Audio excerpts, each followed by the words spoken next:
Now come to the subject, concern about the subject, what is that? Manufacturing changes. अगर इन्हीं तरीके से हम देखें कि जो हम मैन्युफैक्चर कर रहे हैं, जो मैन्युफैक्चरिंग प्रोसेस हमारा है, उसमें क्या क्या चेंजेस आए हैं, उसमें अगर आप उसकी हिस्ट्री देखेंगे, उसकी इवोल्यूशन हिस्ट्री देखेंगे, तो उसमें भी बहुत सारे चेंजेस आप पाएंगे कि मैन्युफैक्चरिंग प्रोसेसेस या मैन्युफैक्चरिंग इनिशियली क्या कंसिडर किया जाता था कि कन्वेंशनली हम मैन्युफैक्चरिंग को क्या मानते थे? Casting, machining, welding, forming process, joining process, these kind of process, चार पांच हमारे कन्वेंशनल प्रोसेस थे जो विदाउट ऑटोमेशन एक कन्वेंशनल तौर पे किसी इंडस्ट्री में परफॉर्म हो रहे थे। यानी कि वहाँ ना तो ऑटोमेशन था, कन्वेंशनल तौर पे काम चल रहा था, कोई रेवोल्यूशन नहीं था, कोई क्या कहते हैं, डिजिटाइजेशन नहीं था। आज आप देख रहे हैं धीरे धीरे धीरे चेंज होते होते होते होते हमारा मैन्युफैक्चरिंग जो है बिल्कुल ही चेंज हो चुका है। तो कहने का मतलब ये है कि लास्ट स्लाइड से अगर आप टैली करें, हमने डिफरेंट डिफरेंट प्रोडक्ट्स का इवोल्यूशन देखा, डेवलपमेंट देखा। वो एक दिन का प्रोसेस नहीं था, वो कई सालों का प्रोसेस था, धीरे धीरे चेंज होते हुए, और आज हमारा प्रोडक्ट अलग डायमेंशन में अलग तरीके से दिखाई देना हमें दिखता है। ऐसे ही मैन्युफैक्चरिंग प्रोसेस के कॉन्सेप्ट में अगर हम बात करें, तो आज का जो मैन्युफैक्चरिंग चेंजेस आ रहे हैं या मैन्युफैक्चरिंग प्रोसेस, मैन्युफैक्चरिंग से तो अवेयर है ना, मैन्युफैक्चरिंग से हमारा मतलब कि हम जो प्रोडक्ट इंडस्ट्री में बना रहे हैं उनको बनाने के लिए कुछ हम प्रोसेसेस का यूज करते हैं। रियलिटी में तो वो चार पांच ही प्रोसेस हैं। कास्टिंग प्रोसेस के थ्रू बना सकते हैं, वो हमने मैन्युफैक्चरिंग साइंस में पढ़ा है। आप बीटेक करके आए हैं तो कहीं ना कहीं आपने वो प्रोसेस पढ़ रखे हैं कि कास्टिंग क्या है, मशीनिंग क्या है, ज्वाइनिंग क्या है, वेल्डिंग क्या है, और ड्राइंग क्या है, डीप ड्राइंग क्या है, फॉर्मिंग क्या है, वो सारे मैन्युफैक्चरिंग प्रोसेस हैं। और किसी इंडस्ट्री में जब इन मैन्युफैक्चरिंग प्रोसेस की हेल्प से किसी रॉ मटेरियल को फिनिश गुड में कन्वर्ट किया जाता है, तो वो हमारा प्रोडक्शन या मैन्युफैक्चरिंग करना कहलाता है। तो वो मैन्युफैक्चरिंग हम डिफरेंट प्रोडक्ट की जब कर रहे हैं, जैसे एक मोबाइल, एक कार, एक बाइक, एक कुछ स्कूटर, एक ऑटोमोबाइल, हम जनरेट बना रहे हैं, मैन्युफैक्चर कर रहे हैं किसी इंडस्ट्री में, तो रॉ मटेरियल आने से लेके फाइनल एक बाइक या कार बन जाने तक का पूरा प्रोसेस क्या कहला रहा है? मैन्युफैक्चरिंग कहला रहा है प्रोडक्ट की। उसमें डिफरेंट डिफरेंट चेंजेस, उसी तरीके से अगर हम देखें तो वो एक दिन के चेंजेस नहीं है, उसकी हिस्ट्री रही है, वो इवोल्यूशन उसके अंदर धीरे धीरे आया है। हाँ? जैसे आदि मानव से लेके आज का ह्यूमन को अगर कंपेयर करें तो वो एक दिन में नहीं बना है, उसके पीछे हिस्ट्री रही है धीरे धीरे। जैसे हम हिस्ट्री में पढ़ते हुए आए हैं कि कभी हमने आग की खोज की, कभी पहिया बनाया, फिर आगे की तरफ बढ़े, फिर कुछ और किया, फिर वो कुछ और किया, इस तरीके से डेवलपमेंट हुआ। तो ऐसी मैन्युफैक्चरिंग भी एक दिन का इवोल्यूशन नहीं है। Manufacturing industry affects all face of our daily life. The important part is that कि मैन्युफैक्चरिंग चेंजेस हमें डायरेक्टली अपनी लाइफ पे चाहे दिखाई ना दें, लेकिन हमारी डे टू डे लाइफ को वो हम हमेशा क्या कर रहे हैं, हमारे उसके तरीके को हमेशा इफेक्ट करते हैं, हमारे लेने रहने के, जीवन यापन के तरीकों को, हमारे रहने के तरीकों को मैन्युफैक्चरिंग इंडस्ट्री जो है इफेक्ट कर रही है। Companies constantly seek ways to optimise process and discrete cost, that is also a kind of manufacturing change. जितनी भी आज मार्केट में इंडस्ट्रीज हैं, चाहे वो मोबाइल मैन्युफैक्चरिंग हो, चाहे वो ऑटोमोबाइल मैन्युफैक्चरिंग हो, चाहे वो कोई और प्रोडक्ट मैन्युफैक्चर कर रही हो, हर एक जगह आप देखेंगे ऑप्टिमाइजेशन का प्रोसेस जो है वो उनका अडॉप्ट करना उनका मजबूरी बन गया। वो कम्पीट नहीं कर पाएंगे मार्केट में, क्योंकि उनको कॉस्ट सेविंग भी करनी है, चीपेस्ट प्रोडक्ट देना है, बेस्ट क्वालिटी देखनी है। तो वो क्या कर रहे हैं, अपनी कॉस्ट को कम कर रहे हैं, डिक्रीज कर रहे हैं, प्रोसेस को ऑप्टिमाइज कर रहे हैं। ऑप्टिमाइज से मतलब बेस्ट क्या तरीके हो सकते हैं। जैसे अगर मैं कहूँ कि मेरे पास नंबर ऑफ सॉल्यूशंस अवेलेबल हैं किसी मैं काम को करने के, उन नंबर ऑफ सॉल्यूशंस में से जो बेस्ट और बेस्ट कुछ फैक्टर पे, बेस्ट क्योंकि किसी के लिए कुछ बेस्ट हो सकता है, दूसरे के लिए कुछ और बेस्ट हो सकता है। तो बेस्ट से मतलब क्या है कि बेस्ट को हम ऑप्टिमाइज वर्ड्स यूज करते हैं, इसीलिए ऑप्टिमाइज करते हैं। नंबर हमारे पास दिया हुआ है कि ये सॉल्यूशन है, कंडीशन ये हैं, इन कंडीशन के बेसिस पर what is best fit solution, that is optimisation. तो उन कंस्ट्रेंट के बेसिस पर कि ये लिमिटेशंस हैं, इनको ध्यान में रखते हुए which is the best fit solution, उसी को हम ऑप्टिमाइजेशन कह देते हैं। तो कॉस्ट को कम करना, प्रोसेस और प्रोडक्ट को ऑप्टिमाइज करके मार्केट में रखना, अपने आप को कॉम्पिटिटिव माहौल में रख पाना, ये एक बहुत बड़ा मैन्युफैक्चरिंग चेंज जो है इंडस्ट्रीज में आया है। तभी आप देखें जिनका की मार्केट पे मोनोपोली था, यानी कि ऐसी कंपनियां कि वो अकेली थी, कोई और उनका कंपटीटर नहीं था मार्केट में, वो जो बेचना चाह रही थी वो, क्योंकि अकेली कंपनी थी, कस्टमर को वो खरीदना पड़ता था। बट आज की डेट में क्योंकि कंपटीटर हैं मार्केट में, कंपटीटर खड़े हुए हैं और भी कंपनियां हैं, सॉल्यूशन अवेलेबल हैं मार्केट में, तो उनको अपनी मोनोपोली को खत्म करना पड़ा है और कस्टमर के बारे में सोचना पड़ा है। उसके लिए क्या करें, वो या तो प्रोडक्ट की कॉस्ट कम लेके करके लाएं, या मार्जिन प्रॉफिट कम करें। तो प्रॉफिट को भी बनाए रखना है, उसके लिए कॉस्ट को डिक्रीज करते हैं। और कॉस्ट को डिक्रीज कैसे करते हैं, अपने प्रोसेस को, अपने प्रोडक्ट को, जो एक्स्ट्रा वेस्टेज हो रही थी, जहाँ ज़्यादा पैसा खर्च हो रहा था, उन सॉल्यूशंस को ऑप्टिमाइज करते हैं। 1990s में अगर हम इसके इवेल्युएशन को देखें, मैन्युफैक्चरिंग चेंज के इवेल्युएशन को देखें, जैसे अभी हमने ह्यूमन, कंप्यूटर, मोबाइल, बाइस्केल, इनके इवोल्यूशन को देख रहे थे, तो 1990 में, 1990 में जो मैन्युफैक्चरिंग इंडस्ट्रीज का मेन फंडा था, मेन क्राइटेरिया था, that was quality. Quality was the driving force. Her industry किसके बारे में सोच रही थी उस समय, क्वालिटी प्रोडक्ट डेवलप करने के बारे में सोच रही थी। और एक ही फंडा था कि how to produce a quality product. Quality is a broad term, जो देखने में एक सिंगल छोटा वर्ड दिखाई दे रहा है, but it is a subject. Quality एक पूरा सब्जेक्ट है जिसको कि हम मतलब उस पर नंबर ऑफ आवर्स तक डिबेट कर सकते हैं उसको समझने के लिए।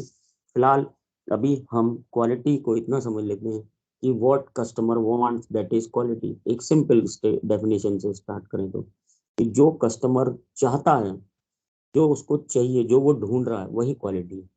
पहले हम क्वालिटी को इस तरीके से समझते थे कि हमारी एक ड्राइंग है, उस ड्राइंग में कुछ डायमेंशंस दी हुई हैं कि प्रोडक्ट जो है वो इस डायमेंशन के अकॉर्डिंग बनना चाहिए, और क्या कहते हैं उसके अंदर ये वाले एट्रीब्यूट्स होने चाहिए। अगर वो उन कंफर्मेशन उसको कंफर्म करता था, उन डायमेंशन को, साइज को, शेप को, तो हम कह देते कि प्रोडक्ट हमारा क्वालिटी प्रोडक्ट है। लेकिन आज की डेट में खाली वो क्वालिटी की डेफिनेशन नहीं है। टुडे सिनेरियो में क्वालिटी की definition, what ever customer wants is a quality. Because आप एज ए कस्टमर हो सकता है एक ऐसा पेन चाहें जो यूज एंड थ्रो, आपको ऐसा पेन चाहिए जो मैं यूज करूं, दोबारा रिफिल ना करना चाहूं और फेंक दूं। एक दूसरा कस्टमर है, उसको एक ऐसा पेन चाहिए जो रिफिल हो सके। दोनों के लिए क्वालिटी अलग है। एक यूज एंड थ्रो पेन चाहता है, एक ऐसा पेन चाहता है जो ड्यूरेबल हो, लंबे समय तक चले। तो इंडस्ट्री दोनों टाइप की मार्केट में है, जो उसको भी डेवलप कर रही है, यूज एंड थ्रो पेन को, और एक ऐसे पेन को भी डेवलप कर रही है जो रीयूज हो सके। तो अगर दोनों की क्वालिटी की डेफिनेशन एक होती कि हमें इसमें रिफिल डालना है, इसको रिफिल कराना है, तो वो वाला पेन नहीं बना पाती। हाँ, वो उसके लिए वो क्या है, वो क्वालिटी प्रोडक्ट नहीं है, यूज एंड थ्रो पेन। और दूसरे के लिए जो यूज एंड थ्रो पेन बना रहा है वो क्वालिटी नहीं है जो रिफिल हो सके। तो उसकी जो ड्राइंग शीट होगी उसमें लिखा होगा ऐसा पेन बनाना है, इतनी डायमेंशन, इतनी इस तरीके से रिफिल करना है, वो उन सब चीज़ों को अचीव कर ले रहा है। यानी कि क्वालिटी की वो डेफिनेशन कि ड्राइंग के हिसाब से पेन बना देना, that is not a quality. आज की डेट में जो कस्टमर चाहता है आप उसको वो डिलीवर करें, वो क्वालिटी है। तो 1990 में क्वालिटी जो था मेन ड्राइविंग फोर्स था। कंपनियों का ऑब्जेक्टिव इस क्वालिटी के टर्म को समझते हुए और उसकी तरफ ध्यान रखना था कि सारी कंपनियां क्वालिटी प्रोडक्ट बनाने की तरफ ध्यान दे रही थी। उस समय जो भी क्वालिटी की बेस्ट फिट डेफिनेशन चल रही थी मार्केट में, उसके ऊपर वो फोकस कर रही थी। 2000 आते आते जैसे 10 एक अगला डिकेड आया, अगला दशक आया, जो ड्राइविंग फोर्स था वो शिफ्ट हो गया।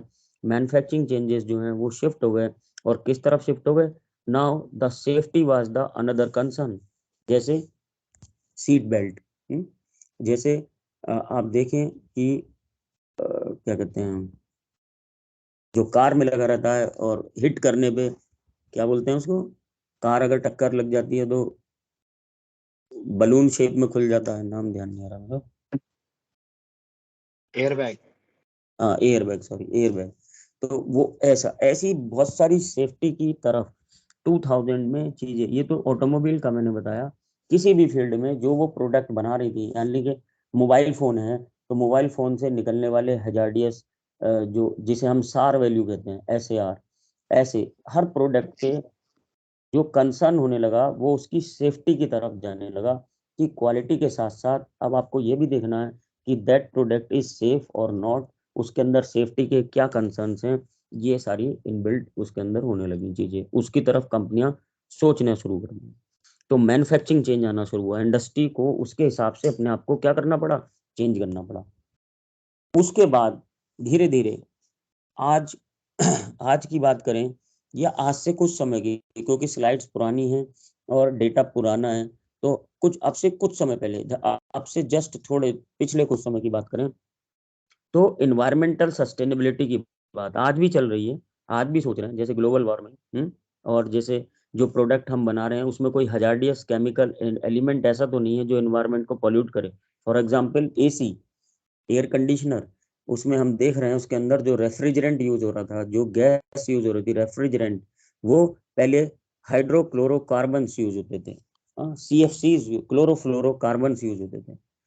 और अब धीरे धीरे उन क्लोरोफ्लोरोकार्बन्स को हटा के ऐसी रेफ्रिजरेंट यूज होते हैं जो इन्वायरमेंट को इफेक्ट ना करें, ओजोन लेयर डिप्लीशन ना करें। तो इन्वायरमेंट की तरफ ध्यान देना शुरू हुआ।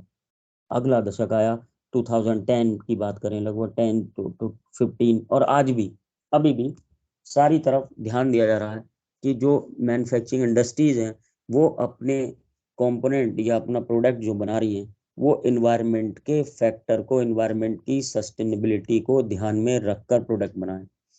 तो फिर एक चेंज आया और कंपनीज ने इस तरफ ध्यान देना शुरू किया, क्वालिटी, क्वालिटी से सेफ्टी, सेफ्टी से देख रहे हैं कि इन्वायरमेंटल सस्टेनेबिलिटी। और ऐसा जब चेंजेस हर कुछ दशक में आ रहे हैं, आज की डेट में चैलेंज है कि automation and digitisation, artificial intelligence, machine learning, these are some new concept जिसके लिए मैन्युफैक्चरिंग चेंजेस जो है इंडस्ट्रीज को करने पड़ रहे हैं। ये नहीं, आप देखें हर कोई CS में एडमिशन चाह रहा है आज की डेट में। तो ये, लेकिन भेड़ चाल में चल रहे हैं, नहीं पता कि 4 साल बाद क्या होगा। हाँ, लेकिन कंपनीज को वो चेंज करना पड़ रहा है क्योंकि जरूरत है, अभी उसकी चल रहा है। लेकिन बिना मैकेनिकल के कोई भी देश, कोई भी कंट्री, कोई भी मैन्युफैक्चरिंग इंडस्ट्री सस्टेन नहीं कर सकती, क्योंकि without mechanical you can not assume manufacturing process. Artificial intelligence भले ही उसको ऑटोमेट कर सकता है, चीजों को ऑप्टिमाइज कर सकता है, बट मैन्युफैक्चरिंग जो कन्वेंशनल है वो रहेगी। उसमें आर्टिफिशियल इंटेलिजेंस इंक्लूड हो सकता है लेकिन कन्वेंशनल चीजें भी रहेंगी, वो चेंज नहीं हो सकती। हाँ, उसमें डेवलपमेंट हो सकता है। So we have to modify ourself as a mechanical engineer, we have to modify ourself, we have to be tech savvy, we have to be, इस तरीके से हमें अपने आप को अपग्रेड करना है कि हमें इन मशीन लर्निंग, आर्टिफिशियल इंटेलिजेंस का अपनी मशीन्स में, अपनी मैकेनिकल फील्ड में क्या रोल हो सकता है, वो हमें उसके साथ अपडेट थोड़ा रहना पड़ेगा। तो ये सारे इंटरनल चेंजेस जो आते हैं मैन्युफैक्चरिंग इंडस्ट्रीज में, ये सारे इसकी वजह से क्या हो रहा है, जैसे ऑटोमेशन पहले आया, ऑटोमेशन ओल्ड हो गया, अब automation, new machine size and operability cost decrease, human out of blue collar job. अब इसकी वजह से क्या होने लगा कि जो ऑटोमेशन आने लगा तो क्या हुआ कि जो वर्कर्स थे उनकी एक तरीके से अनएम्प्लॉयमेंट आने लगा, उनको हटाना शुरू किया। और ब्लू कॉलर जॉब मतलब जो उनका एक ट्रेडिशनल जॉब था, जो एक मतलब बहुत सारे, जैसे इंडस्ट्रियल रोबोटिक आर्म की हेल्प से हम प्रोडक्ट को उठा के इधर से उधर रख रहे हैं, जो वर्कर्स लाइन पे काम करते थे वो हटने लगे, और स्किल्ड वर्कर की जरूरत पड़ने लगी जो उन रोबोटिक आर्म को, रोबोटिक ह्यूमनॉइड्स को या उन मशीन्स को कंट्रोल कर सके, प्रोग्राम कर सके, CNC मशीन्स की प्रोग्रामिंग कर सके, ऐसे मैकेनिकल इंजीनियर्स की जरूरत पड़ने लगी। तो ये चेंजेस देख रहे हैं कि मैन्युफैक्चरिंग की वजह से हमारे कितने चेंजेस आते हैं। मैन्युफैक्चरिंग में हर कुछ सालों में चेंज आ रहा है। Robotic have become common, easy to use and efficient. अब रोबोटिक्स का इतना ज्यादा यूज होने लगा है कि हर इंडस्ट्री में, चाहे वो ऑटोमेटिक कन्वेयर बेल्ट हो, चाहे वो ऑटोमेटिक लिफ्ट हो, चाहे वो मतलब हर जगह ऑटोमेशन जो है आपको जरूरत चाहिए, वो रोबोटिक्स का इनकॉर्पोरेशन हर फील्ड में होने लगा है। But still human is required. जैसा कि अभी हमने डिस्कस किया, तब भी कितना भी ऑटोमेशन हो जाए, कितनी भी रोबोटिक्स आर्टिफिशियल इंटेलिजेंस इंक्लूड हो जाए, उसके बाद भी हमें ह्यूमन की रिक्वायरमेंट रहेगी। क्यों? क्योंकि स्किल्ड लेबर जो उनके ऊपर कंट्रोल रख सके, उनको चीजों को प्रोग्राम कर सके, उसकी कोडिंग कर सके, उन चीजों को एक तरीके से डेटा को मॉनिटर कर सके, उस टाइप की स्किल्ड वर्कर्स की जरूरत हमें हमेशा रहेगी। भले ही रूट लेवल पर अनस्किल्ड लेबर की जरूरत वो खत्म होती जा रही है। अनस्किल्ड मतलब जो लेबर या बिल्कुल फिजिकल काइंड ऑफ वर्क जो है वो खत्म हो जाए, लेकिन स्किल्ड काइंड ऑफ लेबर, उनको प्रोग्राम करना, उनको रूटिंग करना, उनको मेंटेन करना, उस टाइप के ह्यूमंस की जरूरत हमेशा रहेगी। हाँ, तो शिफ्ट हो गया, पैराडाइम शिफ्ट हो गया। अब उन टेक्नोलॉजी के हिसाब से हमें अपनी क्वालिटीज को चेंज करना होगा। मैन्युफैक्चरिंग में आने वाले चेंज के हिसाब से डिमांड जो है मार्केट की चेंज हो जाएगी। Insourcing versus outsourcing. The primary variation between outsourcing and insourcing is the method in which work is divided between various companies or departments for strategic purposes. Assigning a project to a person or department within the company instead of hiring an outside person or company to do the work is considered insourcing. Insourcing और outsourcing दो different terms हैं। जैसे कोई manufacturing industry है, तो वो जो उसके प्रोसेस में यूज होने वाले जितने भी स्ट्रेटेजिक पर्पसेस हैं, या कोई प्रोजेक्ट बनाने के लिए जितने भी चीज़ों का यूज हो रहा है, क्या वो अपनी कंपनी में खुद ही बना रही है, इन हाउस बना रही है, अंदर ही बन रहा है, या कुछ कंपोनेंट कंपनियां डायरेक्ट किसी दूसरी कंपनी से परचेज कर लेती हैं। जैसे कोई मशीन बननी है, कोई कार बननी है, कोई बाइक बननी है, उसमें लगने वाले नट और बोल्ट क्या वो खुद अपने आप बना रहे हैं अपनी कंपनी में, या किसी दूसरी कंपनी से डायरेक्टली ऑर्डर देके परचेज करा ले रहे हैं। तो ये कहलाता है इनसोर्सिंग एंड आउटसोर्सिंग, कि इन हाउस या खुद बना रहे हैं तो इनसोर्सिंग, आउट यानी कि बाहर से किसी से परचेज कर ले रहे हैं अपने प्रोजेक्ट में, अपनी कंपनी में काम करने वाली, काम आने वाली कुछ प्रोजेक्ट में लगने वाली चीजों को, तो आउटसोर्सिंग है। यही ह्यूमन के रेस्पेक्ट में भी हो सकती है। कई बार हम जो हमारे वर्कर्स हैं वो permanent employ kind of work करते हैं, इन हाउस होते हैं, इनसोर्सिंग करते हैं, कई बार हम आउटसोर्सिंग करते हैं, बाहर से हायर कर लेते हैं। हाँ, दूसरी कंपनी के प्रोजेक्ट बेसिस पे हायर कर। आउटसोर्सिंग से shipping delay, quality problems and miscommunications, calling back of product. Outsourcing से क्या प्रॉब्लम्स जनरेट हो सकती हैं, पॉसिबल उसकी जो डिसएडवांटेजेस हो सकती हैं वो हमारी क्या है, कि हमारा शिपिंग डिले हो जाए। हमने बाहर से किसी से काम कराया, उसने नहीं दिया, क्योंकि इन हाउस तो हम कंट्रोल कर सकते हैं, उसको देख सकते हैं कब बनना है, कितने दिन में बन जाएगा, कितना प्रोग्रेस हो गई है, क्या उस टाइम तक हमें मिल जाएगा, नहीं मिल जाएगा, वो सारी चीजें हम क्या कर रहे हैं, डेली बेसिस पे मॉनिटर कर रहे हैं। बट आउटसोर्स करने के बाद हमारी कंट्रोलिंग उस पर लूज पड़ जाती है, उतना ध्यान नहीं दे पाते हैं। हमने आउटसोर्स तो कर दिया और हमने सोच के रखा है कि हाँ इस पर्टिकुलर डेट तक मिल जाएगा, लेकिन डिले हो गया, शिपिंग नहीं हो पाई, डिलीवरी नहीं हो पाई प्रोडक्ट की, क्वालिटी से रिलेटेड प्रॉब्लम आ गई। जिस तरीके से जो आपकी क्वालिटी एक्सपेक्टेशंस थी, जो क्वालिटी मेंटेनेंस के लिए आप काम कर रहे थे, वो आपका थिंकिंग अलग थी, दूसरी कंपनी की थिंकिंग अलग है, क्वालिटी रिलेटेड प्रॉब्लम आ जाती है, मिसकम्युनिकेशन हो जाते हैं, मैंने तो ऐसा कहा था, मैंने ये सुना, मैंने ये सोचा, और उस वजह से क्या होगा, फिर से शिपिंग डिले और क्वालिटी प्रॉब्लम होगी।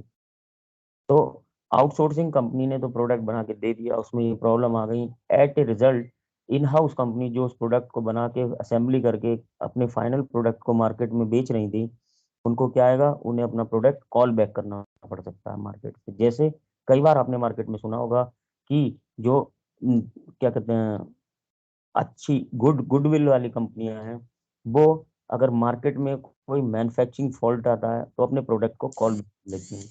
कि जिन जिन कस्टमर के पास इस डेट से लेके इस डेट तक के प्रोडक्शन वाला कोई पार्ट गया है, वो डीलर पे जाके सबमिट कर दें उसको, और नया पार्ट या नई कार या नई बाइक या नया मोबाइल ले लें, क्योंकि इन वाले बैच में कोई मैन्युफैक्चरिंग डिफॉल्ट है। कुछ कंपनियां करती हैं ऐसा, कुछ पचा जाती हैं कि नहीं, 1 साल की गारंटी, 1 साल निकला तो ये हमारे बात से बाहर हो जाएगा कि गारंटी खत्म, प्रोडक्ट अब यूजर देखें।